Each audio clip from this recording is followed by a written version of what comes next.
Supposons un client mécontent qui vous appelle et dit « Je suis très en colère, ma commande n'est toujours pas arrivée. » Quelle réponse positive pouvez-vous proposer? Telle était la question que nous avions posée la dernière fois dans notre précédente vidéo. Pour les personnes qui n'ont pas regardé cette vidéo, je vous invite à le faire. Et ici, dans cette vidéo, nous allons répondre à cette question. Bonjour à tous et bienvenue dans cette nouvelle vidéo. Comme vous le savez, le client en colère peut avoir un ton plus élevé. C'est-à-dire, il peut parler fort, très fort, crier ou avoir une voix tendue. Un langage agressif, il peut même parfois utiliser des insultes, des menaces ou des expressions négatives. Par ailleurs, il peut s'avérer impatient dans ce sens où il peut interrompre, exiger des réponses immédiates, demander des choses qui ne sont pas réalistes ou aller au-delà des possibilités de l'entreprise. Je vous donne un exemple très simple. Un client qui vous appelle, il est très mécontent parce qu'il n'a pas de service depuis, on va dire même 2-3 jours. Il n'a plus de télé. La télé, ça ne fonctionne plus, il n'a plus de chaîne télé. Ou alors il a des chaînes particulières qui ne fonctionnent pas. Vous voyez? Et donc, il y a un problème d'incident générique. Cette chaîne ne fonctionne pas chez plusieurs autres clients. Donc, l'incident n'impacte pas seulement cette personne-là. Sauf que la personne va vous appeler et vous dire que je suis très mécontent, je suis très en colère, mon équipe préférée joue ce soir, et là, il est déjà, ce soir à 20h, là, il est déjà 19h35. Débrouillez-vous comme vous voulez vous débrouiller, mais je veux que ça fonctionne maintenant.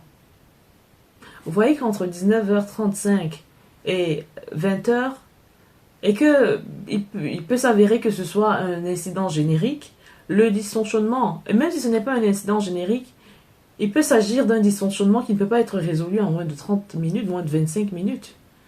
Donc, vous comprenez que les délais même pour qu'il puisse profiter de cette chaîne à 20h pour regarder le match de football de son équipe préférée, ce ne sera pas possible.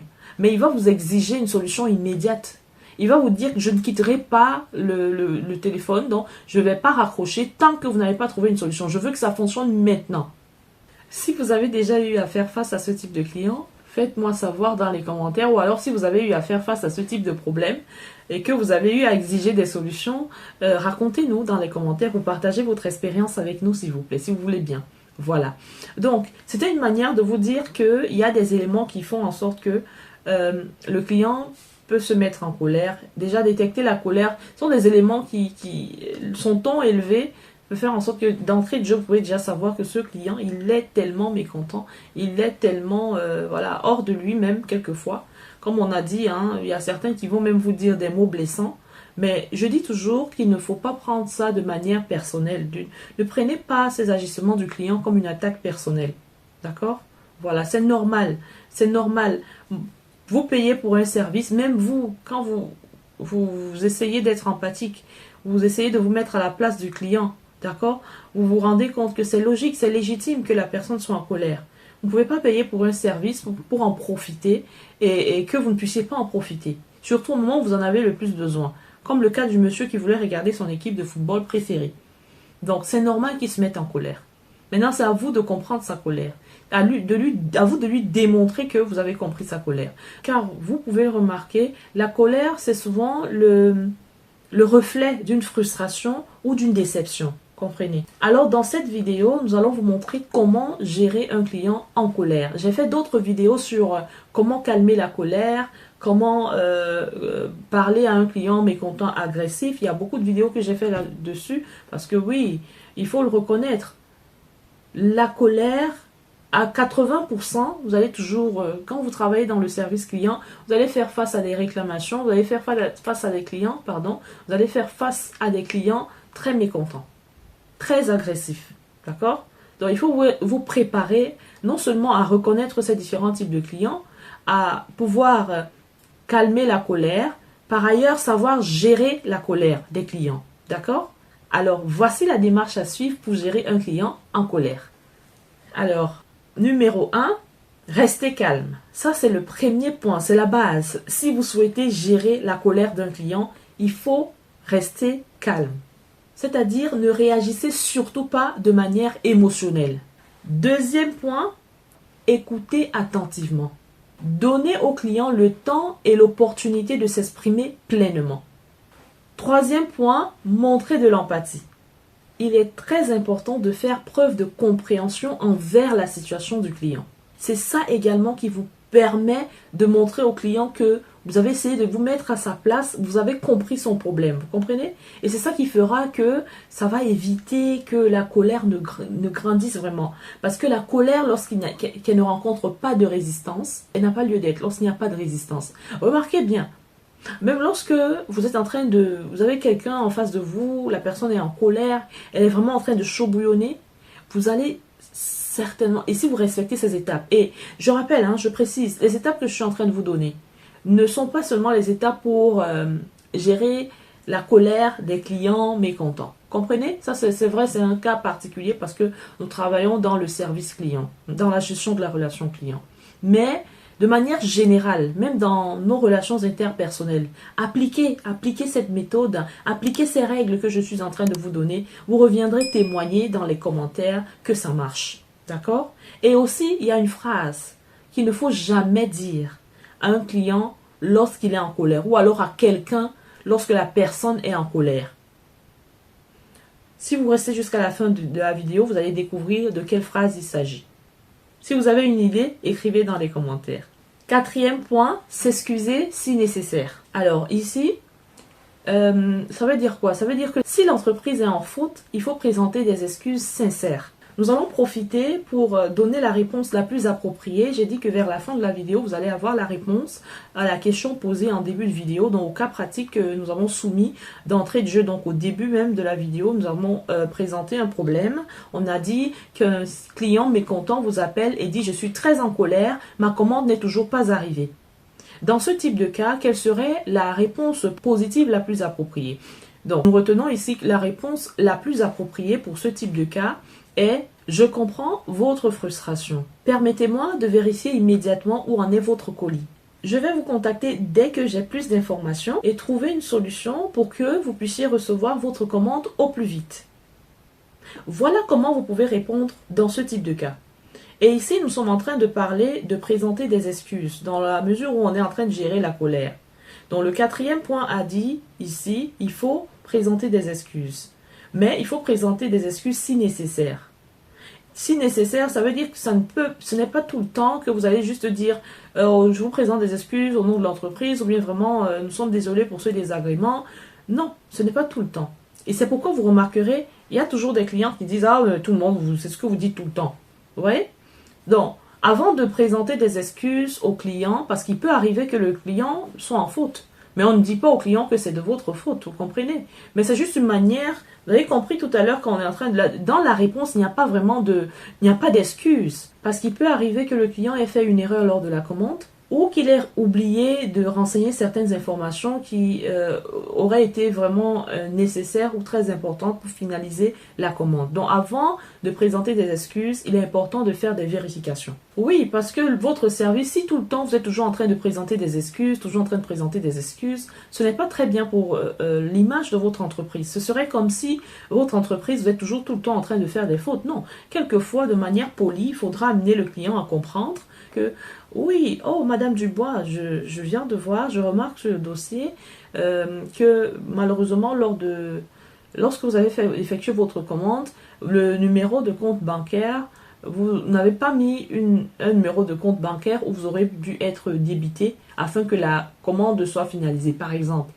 Et dans ce cas, le client, il peut être réticent, il dit « Mais non, j'ai tout renseigné ».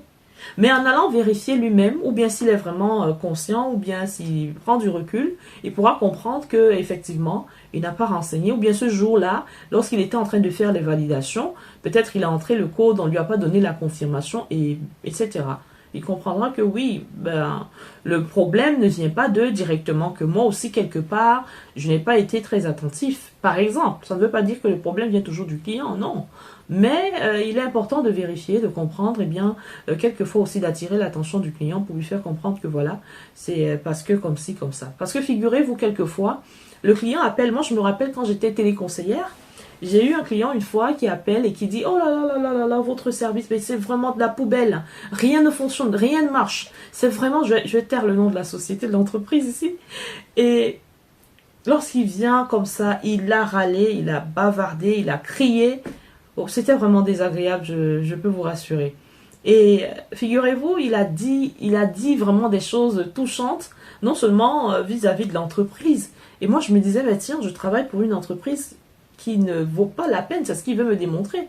Et là, si je commence à dire vraiment, monsieur, non, je suis désolé, au nom de l'entreprise, nous vous présentons nos excuses, ce ne serait pas professionnel. Parce que rien ne vous prouve que lui, il a raison. Et que la faute vient de votre entreprise. Rien ne prouve si vous n'avez pas fait des vérifications. Il est important de vérifier avant de poser, de vous excuser. Pour notre cas tout à l'heure, le précédent cas, donc la première question, le cas pratique posé en début de vidéo. Après vérification, si vous vous rendez compte que le problème ne venait pas du client, lorsque vous allez recontacter le client si vous avez la possibilité, et surtout ne dites pas au client que vous allez le recontacter si vous savez que vous n'allez pas le faire. Ça ne vaut pas la peine. Il faut vraiment être sûr de pouvoir le recontacter et prenez rendez-vous avec le client. Donc vous allez dire que est-ce que je pourrais vous recontacter entre telle heure et telle heure, vous serez disponible, ou alors quel est l'horaire qui pourrait vous arranger. Donc, vous vous accordez des horaires. Et surtout, un petit secret, ne dites jamais une horaire exacte au client que je vais vous appeler à 12h30. Ou alors, je vais vous appeler à 2h30. Ou alors à 2h15 minutes. Non, toujours donner une plage horaire. Je vais vous expliquer dans une autre vidéo les raisons pour lesquelles je le dis. On pourra revenir là-dessus après. Donc, pour notre cas, j'étais en train de vous raconter une petite anecdote. Donc, un appel que j'avais reçu auparavant.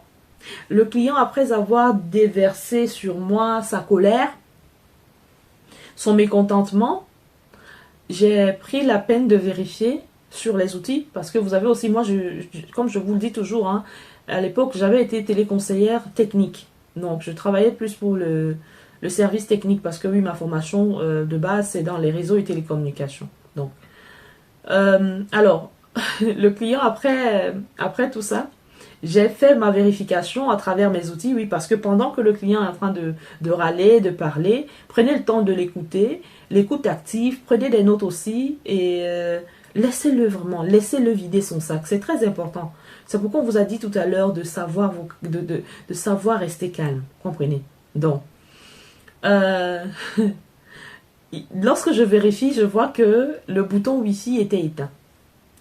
Il avait dit, à cause du fait que le bouton Wi-Fi était éteint, il avait insulté l'entreprise. Il m'avait crié dessus. Il m'avait traité de moins que rien. Que nous tous qui travaillons là-bas, nous sommes des incompétents. Donc, il a tout dit. Vraiment,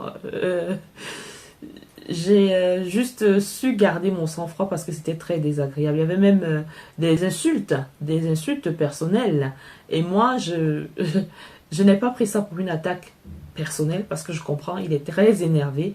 Et la seule chose, comme je vous dis toujours, peu importe, en tant qu'expert en service et relations clients, vous devez être capable de garder votre sang-froid, peu importe ce qu'il arrive.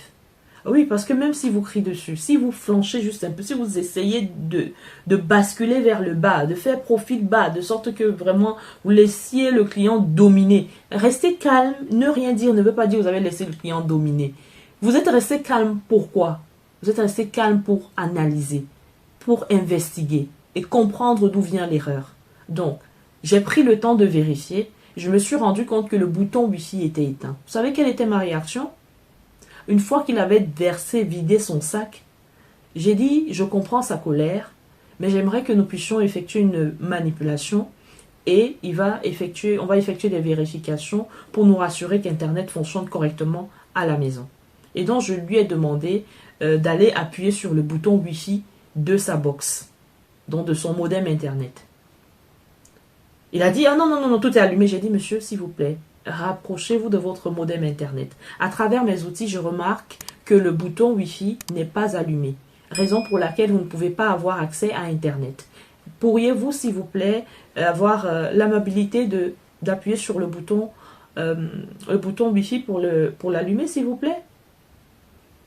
Il a dit, d'accord, j'essaye, mais il n'y a rien qui a changé. Donc, il était toujours dans sa...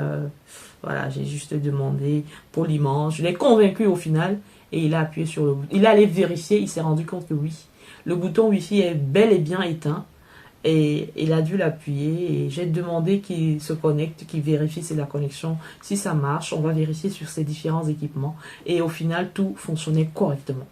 Je n'avais rien fait de particulier. Le simple fait de l'avoir écouté, d'avoir gardé mon sang-froid, d'avoir, on va dire, analysé la situation de manière calme et posée, je me suis rendu compte qu'il y avait un petit détail. C'est ça qui fait que ça ne fonctionne pas. Mais lui, peut-être, parce qu'il a eu des mécontentements dans le passé, ou alors qu'il a eu à entendre ses proches parler de l'entreprise. C'est pourquoi je vous dis toujours que le service que vous proposez, il est très important parce que ça impacte sur même les futurs clients. Les clients actuels qui sont susceptibles de rester ou de décider de partir, ou alors les susceptibles prochains clients. Donc, celui dans son cas là, il avait déjà une image de notre entreprise et c'est cette image qui agissait dans sa tête, ce n'était plus la raison. Et donc dans ce cas, il a eu très honte. Je ne vais pas vous mentir parce qu'il m'a présenté à son tour lui des excuses. Il a dit vraiment, madame, j'apprécie votre calme. J'apprécie la manière par laquelle vous avez géré la situation. Je m'excuse de vous avoir insulté, de vous avoir dit des choses. Vraiment, je n'avais rien contre vous, mais je ne comprenais pas pourquoi ça ne fonctionne pas. C'est là qu'il m'a expliqué certains antécédents qu'il a eu avec notre service technique dans le passé. Donc, c'est pourquoi je vous dis que ce n'est pas toujours que c'est un problème très grave quand vous entendez le client crier, ça ne doit pas vous décourager. Il y a même des clients qui raccrochent, des téléconseillers qui raccrochent. Quand moi je travaillais déjà dans la qualité, dans le service qualité, on a pu remarquer qu'il y a des clients qui raccrochaient comme ça, des téléconseillers qui raccrochaient parce qu'ils ont peur. La manière par laquelle ils ont écouté le client parler, vraiment vociférer, ces téléconseillers ont eu peur. Ils ont pris peur de la situation. Ils croyaient que c'était un problème qui ne serait pas facile à résoudre. Ils ont raccroché. C'est strictement interdit. Et je vous assure que des sanctions ont été prises pour ces différents téléconseillers. Donc vraiment, il faut éviter. C'est un comportement à bannir. Donc, je pourrais vous expliquer dans d'autres vidéos si ça vous intéresse. De toutes les façons, nous sommes là. Si les sujets vous intéressent, cliquez simplement sur le pouce pour liker la vidéo. Et n'oubliez pas de vous abonner. Voilà. Et voilà, c'est comme ça que le client il est reparti avec des remerciements. Vraiment, on a terminé l'échange de manière conviviale, de manière très chaleureuse, comme si de rien n'était. Et ça, c'est le rôle d'un expert en service et relations clients.